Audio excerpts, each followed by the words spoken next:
Nomination అడిగారు. మీరు ఎలా ఫీల్ అవుతారు? అంటే వంగా గీత గారు సార్, వంగా గీత గారు పవన్ కళ్యాణ్ గారిని చుట్టూ ఓడి చేస్తా ఉంటారు. ఇంకా మీ ఒపీనియన్ ఏంటి సార్? అవన్నీ ఒప్పుకోవాలి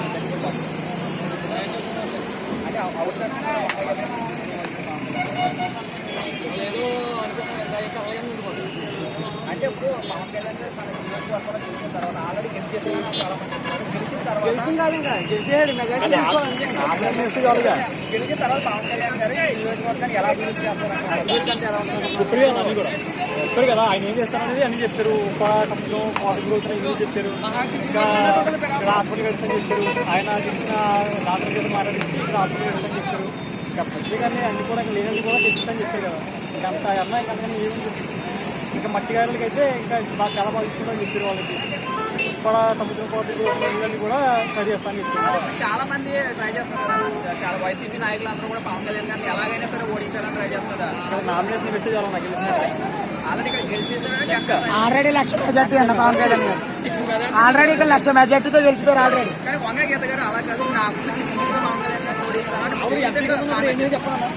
ఆవిడ నగ్గేలాగా అయితే ఆవిడ ఎంపీ కింద పోటీ చేసిన ఏరియాలో అక్కడే నగ్గలేకపోతుంది ఆల్రెడీ. ఒక వీడియో వచ్చింది. ఆటోలోనే ఇస్తారా ఇస్తారా అదే ఎక్కువ అదే నామినేషన్ అలా పిలుచుకునే జనం వాళ్ళు ఇక్కడ మీరు సొంతంగా వచ్చారు. మనం ఎక్కడ మన మెనపడి నియోజకవర్గం ఎక్కడి నుంచి వచ్చారు? మెనపడి నియోజకవర్గం అంటే మాకు రావాలి. ఆల్రెడీ ఇప్పుడు నామినేషన్ ఇస్తారు కదా, ఎంతమంది జనాభా వచ్చారు? నామినేషన్ అంటే పది చోట ఆగిపోయారన్న. కోరికలు పక్కన ఆల్రెడీ నామినేషన్ వేస్తారు. అక్కడ జనాలు ఏం తల కనిపించలేదు. ఇప్పుడు ఎంత జనాభా వచ్చింది? డబ్బులు కొంచెం జనాలు అన్న వాళ్ళు మేము సొంతంగా వచ్చాము. ఇప్పుడు ఎంతమంది వచ్చి ఉంటారని ఎక్స్పెక్ట్ చేస్తారు? ఆ విషయం అయితే ఒక 1,00,000 ఈజీగా గెలిపే కన్ఫర్మ్ అయిపోయింది. ఇక నామినేషన్ వేస్తే చాలా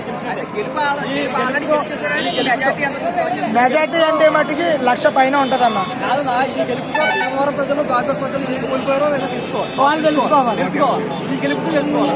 అక్కడి నుంచి ఇక్కడ పవన్ కళ్యాణ్ గారు నెగ్గిన తర్వాత ఆంధ్రప్రదేశ్లో ఒక రాష్ట్రంలో ఒక పిఠాపురం నియోజకవర్గం ఏ విధంగా ఉంటుంది అన్నది కూడా మన పవన్ కళ్యాణ్ గారు తయారు చేసి చూపిస్తారు. ముఖ్యమంత్రి గారు రీసెంట్ గా కామెంట్ చేశారు, పవన్ కళ్యాణ్ గారు పిల్లలు మార్చినట్టు ఒక నియోజకవర్గాలు మారుస్తున్నారు. దాని మీద మేము ఒపీనియన్ ఏం కాదన్న. దారింట పోయే కుక్కలు ఎన్నో మరుగుతాయి, అవునా కదా?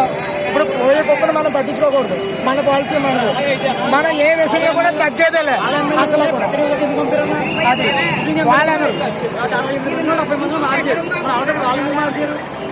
వాళ్ళ ఎమ్మెల్యేని వాళ్ళే తగ్గించుకోలేని పరిస్థితులు ఉన్నారు. ఏది మంచిది ఏది మంచిగా చంద్రబాబు ఓడిపోవాలట. అలాగా పక్కన మంచిగా అనుకో ఎక్కడ కొడేసి ఎక్కుతారు.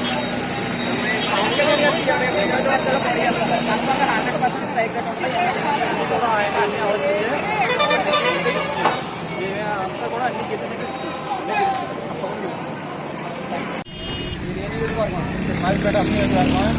గ్రామం. మీరు పవన్ కళ్యాణ్ గారు మీ నియోజకవర్గంలో పోటీ చేస్తున్నారు కదా, మీరు ఎలా ఫీల్ అవుతుంది? మేము చాలా సంతోషంగా ఫీల్ అవుతాం. నియోజకవర్గంలో ఇప్పుడు దాకా ఏమనుకున్నారంటే మా నియోజకవర్గం మంచి చేసి నాయకుడు రావాలని కోరుకుంటే ఈ నియోజకవర్గానికి దేవుడు వచ్చాడని చాలా సంతోషంతో వాళ్ళ సంతోషాన్ని వ్యక్తపరుస్తున్నారు. అంటే ఇప్పుడు పవన్ కళ్యాణ్ గారి అపోజిషన్ లో వైసీపీ తరఫు నుంచి మా వంగ గీతగా పోటీ చేస్తున్నారు. వంగ గీత గారు ఏమని చెప్తున్నారంటే పవన్ కళ్యాణ్ సీట్గా ఓడిస్తాను, అప్పుడు డిపాజిట్ కూడా హామీ చేస్తున్నారు. అది తనకు ఒక కళ అంతే అండి. అది నిజం కాదు.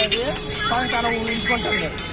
అదే నిన్న చూసుకున్నాం కదా, తన వచ్చే ప్రజలు తను ఎలా చూసుకుంటున్నారో, తన గడప తిరిగి తను ఎలా అవమానించారో, ఈ తన అభివృద్ధిని చూసి ఒకసారి తన ఎంపీగా గెలిచారు. ఆయన మా నియోజకవర్గంకి ఏం చేయలేదు. అసలు ఎక్కడి నుంచో వచ్చి మా నియోజకవర్గంలో దోపుడు చేసుకున్నారు తప్పించి ఏం చేయలేదు. ఇప్పుడు పవన్ కళ్యాణ్ గారు గెలిచిన తర్వాత అభివృద్ధి ఎలా చేస్తారన్న ఆయన చేసే అభివృద్ధి ఎలా ఉండబోతుంది? పవన్ కళ్యాణ్ గారు చేసే అభివృద్ధి తను చెప్పారు. మనకి నిరోధి అయితే ఎక్కువ ఉంది, వాళ్ళకి ఉపాధి అప్పగిస్తాము, పట్టు పరిశ్రమ రైతులకి న్యాయం చేస్తాము మేము.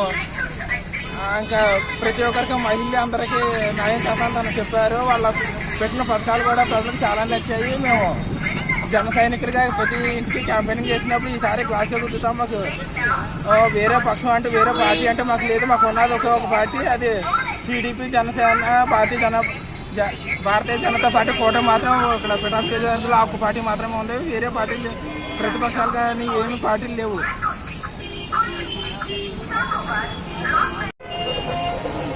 కాకినాడ నియోజకవర్గం పవన్ కళ్యాణ్ గారు నామినేషన్ గురించి పిఠాపురం నియోజకవర్గం పవన్ కళ్యాణ్ గారు పిఠాపురం నియోజకవర్గంలో మీ దగ్గరగా నామినేషన్ వస్తుంది. ఎలా ఫీల్ అవుతుంది? చాలా గర్వంగా ఉందన్న. ఈ 3 రోజులు అదృష్టం,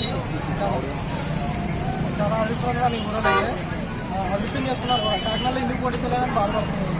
ఓకే, అంటే ఇప్పుడు వంగగీత గారు పవన్ కళ్యాణ్ గారు అపోజిట్లో పోటీ చేస్తారు వైసీపీ తరఫున. వంగగీత గారు ఏమని చెప్తున్నారంటే పవన్ కళ్యాణ్ గారిని చిట్టుగా ఓడిస్తాము, నా వెళ్ళి పవన్ కళ్యాణ్ ఇంటికి పంపాలని చెప్తున్నాను. అవి ఓడించిన తర్వాత మాట్లాడితే బాగుంటుందని నా అభిప్రాయం. ఓకే.